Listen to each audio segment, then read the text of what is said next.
Hi everybody, this is Alchemist2 and I'm back again with another movie review. Having been a fan of Nanny McPhee, I thought that I would go ahead and see Nanny McPhee Returns. Now originally, this film was supposed to be entitled Nanny McPhee and the Big Bang. And to be quite honest with you, I'm happy to say that they didn't go with that title. They chose Nanny McPhee Returns, which actually, to me, makes much more sense, much more logical. Just flows with the continuity of the story itself. And if you've seen the first, the second will flow along with it naturally, and you'll see why. I won't give away any spoilers as to why that is, but anyway, it is absolutely fantastic. I thought this movie was phenomenal, even better than the original, surprisingly.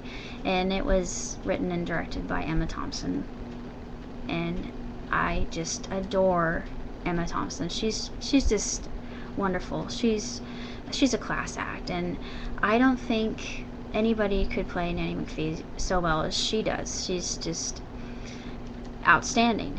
She's really quite miraculous in this role, and very believable. And a lot of the scenes done with computer-generated imagery I thought were also very believable, even though it was fantasy and magic, and it's just very whimsical, and there was such wonderment and awe. I thought it just had this childlike quality that is really missing in a lot of films I think that I've seen for children in this day and age, and it just really made me feel like a kid again. And I just reveled in it. I ate every minute up, and it made me want to see the countryside of England that much worse, because it's just so resplendent. The wheat field, they call it a barley field. Grain is grain in my opinion, but that particular scene, I just thought, that's absolutely glorious. Just the whole vast field of wheat is just so beautiful, and the farm, just everything about that idyllic countryside, I really enjoyed that. It's quite pretty. But the synopsis is what you would expect, but there are a lot of morals that are taught along the way when the mother actually is told that she needs Nanny McPhee for her disobedient, unruly ragamuffins.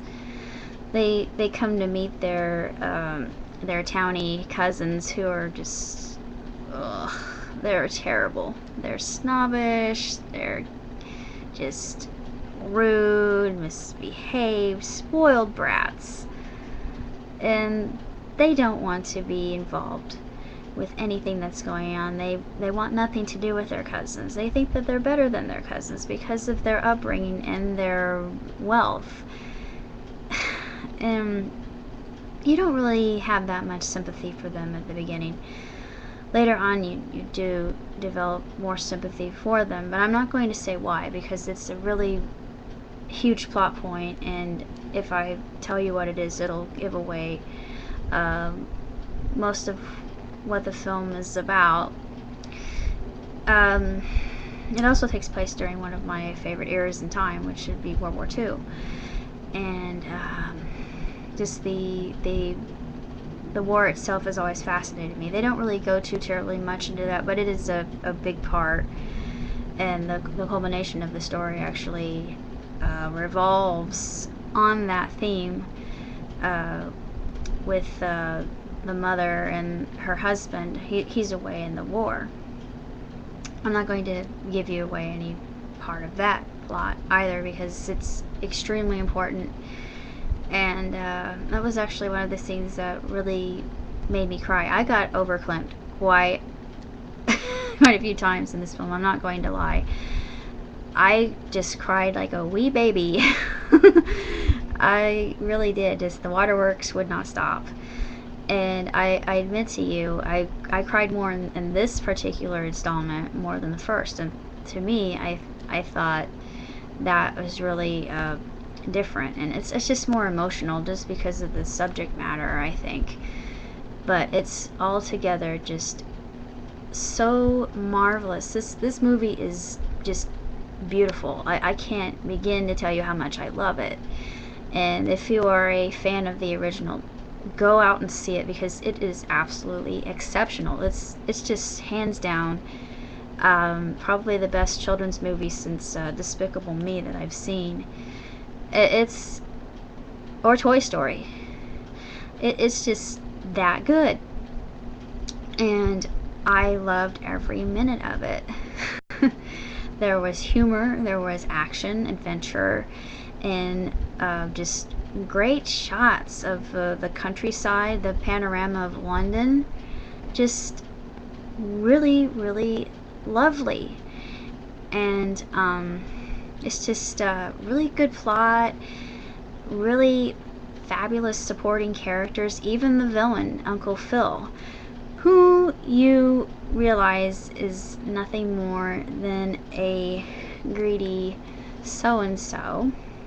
I won't tell you his involvement in the plot, but he's important.